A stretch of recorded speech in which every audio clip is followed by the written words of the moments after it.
Good afternoon, everyone. Welcome back to Knighthawks Media Availability. Today with us, we have head coach Mike Hasen, forward Ryan Lanchbury, and defenseman Jake Piseno, all with us getting ready for this Marvel Day matchup against the Calgary Roughnecks on Sunday at 1 p.m. at Segar Sciortino Field. So as we get into this one, Hazer, we'll start out with you. Obviously, a different timeline for a weekend when you have a Sunday matinee at home. Just kind of how have things changed, I guess, preparation wise when you're going into a game that is in the afternoon at the end of the weekend?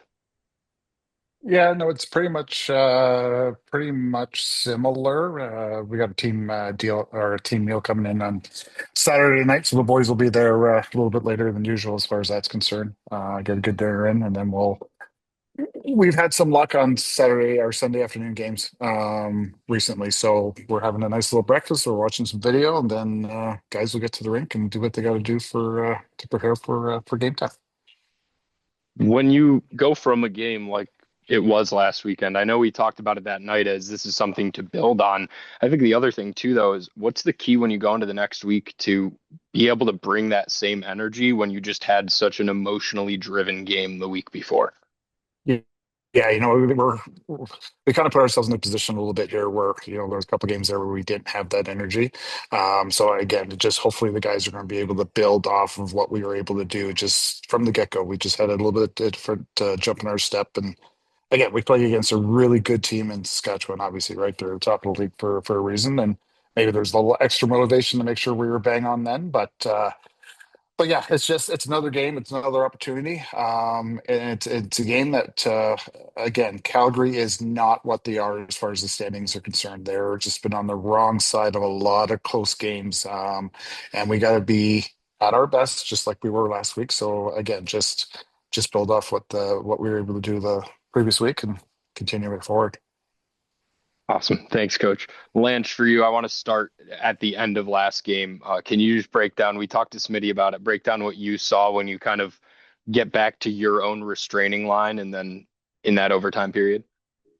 Yeah, I mean, I think at that point I was maybe a little bit more willing to take a risk, just being so deep in the game, and it seemed like so many chances were kind of going both ways that at any point it could end for one team or the other. But I questioned it. I think coming over the red line or the mid line, just I didn't know if Boudreaux was aware that somebody was there and if he was trying to bait me into throwing that ball. And then I think I just said, screw it. I'm gonna throw it at him as hard as I can and hope it gets through. And if he gets Smitty on top of any goalie, it's pretty sure things going in the back of the net. So I trusted him.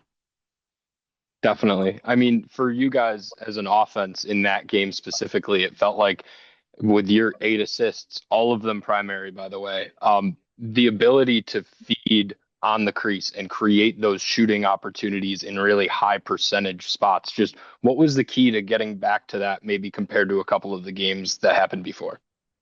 Yeah, I mean, I think we've been on a little bit of a cold streak going into that game, and I think a lot of it was just we were shooting from the outside a ton, and we're a really big group, and we have the ability to get to the inside, and then you got guys like Fieldsy who aren't going to get to the inside by being big, but by being incredibly shifty. So we have that ability to get there, and that's where we want to get shots from. I think kind of coach said that was the number one team in the league going into that game. I think they still are, and in the standings. So maybe there's a little extra motivation that we need to play fast and match their pace because they're a super aggressive defense. And, there's just a little bit of a heightened sense of urgency, I think. Is there a way to kind of ensure that you keep that same type of energy against the number one team in the league against, the 2-9 team that's coming into town next weekend? Well, I think at this point, we've played enough years in the league as a team and as an offense where we know that you can win any week and lose any week. It doesn't matter who you play. And with where we're at the standings right now, it's a little bit of a scramble in the middle. And I think that's what we need to realize is that we need to win each and every game, and we need to have that, as I said, that extra urgency. So I don't think it matters who we play. I think we know where we're at, and we know what we are capable of doing when we bring it. Definitely. Jake, for you, before I ask about anything else, how was jail yesterday? It was an experience. I definitely will be doing everything to a T to make sure that, you know, you're not ending up in there. So Just it's a different life in there. no, definitely. I mean, just can you talk a little bit about what when you're talking with those corrections officers and the people that are working in that facility that actually a surprising number of them are season ticket holders and fans of our team, just kind of, I mean, it's not an easy job, is it? No, they were definitely they were telling us that they're on the edge of their seat every second of the day. They're making sure everything is to a T. We saw some of their schedules. Everything is built out minute by minute, second by second. Um, the life they live is pretty crazy. They're working either the morning shift, which is I think they said like 6 a.m. to 3 p.m. and then the next shift comes in 3 p.m. to 11 p.m. So they're definitely they definitely have their hands full. I think that they do a really good job, and I think that they get into a pretty good routine where they're doing their job, and but I definitely wouldn't want it. That's for sure. Yeah, no, that's fair. I mean, let's transition to some game talk for you. Obviously, coming up every week for you as one of those more matchup, match feet kind of guys. You look at this Calgary team versus the Saskatchewan team that was here last week. I mean, it's a little bit different in terms of the establishment of those guys, but at the end of the day, you know that there's still about four guys on that Calgary roster offensively that can get to the rack and score. Just, I mean, how do you scout, I guess, for your brain, the next team that comes up, and how much of it is you focusing on, your controllables and yourself? Yeah, I think every single game it's been just worrying about us and what we do as a defense, and we have a system set in place for any type of offense, whether it's quick guys or guys who are setting big picks. I think that all we have to do is just trust each other and trust our system, and it doesn't matter who we're playing. If we trust each other and everything like that, everything will go smoothly on our end. So just keep on trusting our system, trusting each other, trusting our feet, and then giving Ralphie the shots that he wants to see. Definitely. I mean, speaking of Ralphie, real quick before I pass it off, 45 saves for him on the game and 18 of them coming between the fourth quarter and overtime, but not to be looked over that third quarter where there were some big breakaway stops. Just, I mean, how awesome was it to see Ralphie back in the zone in Rochester for a game again? Yeah, I mean, I think when he gets into that zone, there's not a lot of shots that are going to get past him, and seeing those breakaway stops and everything, you can't help but smile when he does things like that, and those are big stops, and that just gives guys like Lanch and all the offensive guys, a little bit of pep in their step to really capitalize when he does something like that. So it was really good to see, and he uh he definitely played a really good game. Definitely. Spence, I'll pass it off to you first. Hey coach, how are you? Good, Spencer. How you doing there, bud? Doing good. With the Good. trade deadline on Monday, have you had any discussions with Dan Carey about any potential moves that could be made? Yeah, we've been in touch as far as possibilities, but yeah, other than that, that's his job. hmm One of the negatives against Saskatchewan was three shorthanded goals against. Were those goals more bad luck or some bad decisions or a little bit of both? A little bit of both. Yeah, it's something, we strive for zero, and to have three against is, yeah, it's definitely something that we need to control a bit better. And just a little bit of recognition, a little bit of couple of them there, a little recognition sooner, and just like little things. Face off, bad bounce, but we should have been in his position to take it away, and yeah, just not going to chalk it up to bad luck. Can't happen again. All right, one for Lange. Now in your third season with the team, you've worn a handful of the specialty jerseys. Which one has been your favorite? Um, think it was the military jersey last year, or no, sorry, it would be the OG purple and teal from I think it was last year or the year before that we Mhm. did. I think those are pretty sweet. That's all I got. Thank you. Thanks, Spence. Adam? Hi everyone. Coach, I don't want to beat a dead horse, and I know that it is Dan's job, but I guess to piggyback off of what Spencer was saying, with where you guys are in the standings, it's really log jammed kind of between that 5 and 11 spot there. Do you guys view this game, especially with the trade deadline upcoming, as however this weekend goes will determine what happens in the 24 hours after the game? I think a lot of teams are thinking that way. It's one of those things that really at the end of the day is there somebody out there that could help us? Maybe, but at the same time, I know personally, I trust every single guy in that room. I trust them to do the job. They've gotten us to, certain aspects of the game in the last couple of years, making the playoffs each time around. Um, but I think everybody is in the same situation, and they look at their guys and they say, "Yeah, these are the guys I want." So who knows? That's at the end of the day, it's Dan's job. Yeah. Do we have things that we have circled list that would be awesome to have here? Yeah, but everybody does that. And again, I'm focused about preparing these guys to be their best, and I know these guys will be the best, and they'll do the job, and away we go. The conversation Monday will be, yeah, let's run. And so, considering where you guys are in the standings and just looking ahead, and obviously you guys always look at the next game, but with two games against Las Vegas, a game against Halifax, a game against Buffalo, um, would you guys say that this is a playoff mode time right now for you guys? Yeah, and yes, 100%. And it's we've wanted that little mentality in our mindset maybe a little bit sooner, especially against the one-offs, against Toronto, against Ottawa, those ones you can't get back, right? Like there's no opportunity to tie them or go for those goal differentials is doesn't exist. So yeah, every game is a must win. Every game is a playoff game because again, where our goal is to be playing, as long as the season runs for. So 100%. This is the biggest game of the year for us, and again, we're really process driven. We want to really focus on the little things, but at the end of the 60 minutes, we want to be on the right side of the scoreboard. That's one goal of ours as well. Perfect. Thank you so much, Coach. Ryan, just for you here quickly.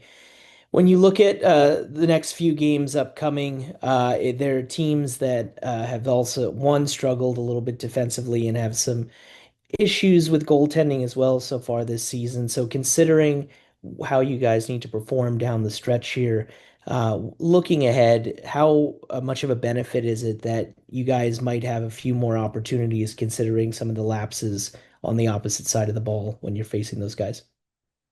Yeah, I mean, like I don't want to say the same thing I said in my first answer, but it doesn't necessarily matter who you play against. I mean, I think this year, like we put up 15 against Vancouver, who might have the strongest defense in the league this year. I don't know if statistically they are, but like that they're recognized as having one of them, if not the number one defense. And like you can go off against any team and you can have some crappy games like we've had in offense this year against teams who traditionally give up, more goals than others or higher than the league average. So I think Mhm. we're more focused just on ourselves. We're going to scout teams each and every week. We're going to have a game plan. We're going to, study the goalie and kind of have things that we want to expose on other teams. But I think at the end of the day, if we don't do our job and focus on our game plan and I'll commit to kind of the little things in our offense that make us go. It doesn't matter who we play; we're not going to be successful. So I think priority is just focusing on ourselves and just kind of let the chips fall into place. Perfect. Thank you. And then just Jake, one question for you. You've made some great strides this season. All of your numbers pretty much across the board are improved.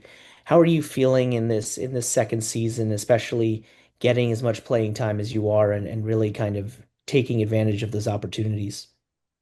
Yeah, I think you just said it. I'm taking advantage of my opportunities. I feel comfortable, but I'm still learning. Every single time we step on the floor, whether it's practice, shoot around, or a game, I'm just trying to take what guys like Coatsy and all the vets are saying and just trying to be better every single time on the floor. And, I'm just taking the opportunities when they come. I'm trying not to force things and just trying to play within our system and, obviously just take my chances when given. without giving away some of the valuable trade secrets that you've learned from some of those veterans, what are some of the key lessons that you've learned that have really helped you out so far this year? Well, I've definitely learned from Coatsy is be patient and even Coach Patty, just not trying to force things. You don't always have to make a play every single time. Sometimes it's better just to sit in, sink in, and just trust your teammates. Um, I've learned from Matt Gilray, just push when need be, take it out when the chance isn't there if you're not 100% on it. Just a few things like that. Me being a transition heavy player, sometimes you get a little antsy, you try to cheat the play and stuff, but I'm trying to get out of that habit and just take the chances when they come and just keep learning. Perfect. Thank you so much, guys, and good luck this weekend. Thanks, Adam. Brendan? Yep, just one question for Coach. So, Coach, Zed Williams had 5 goals in the game last week, and certainly Zed's way more than however many goals he scores in the game. Can you talk about all the things non-goal scoring that Zed has brought to the offense this year? You know what? He's a calm sense of urgency.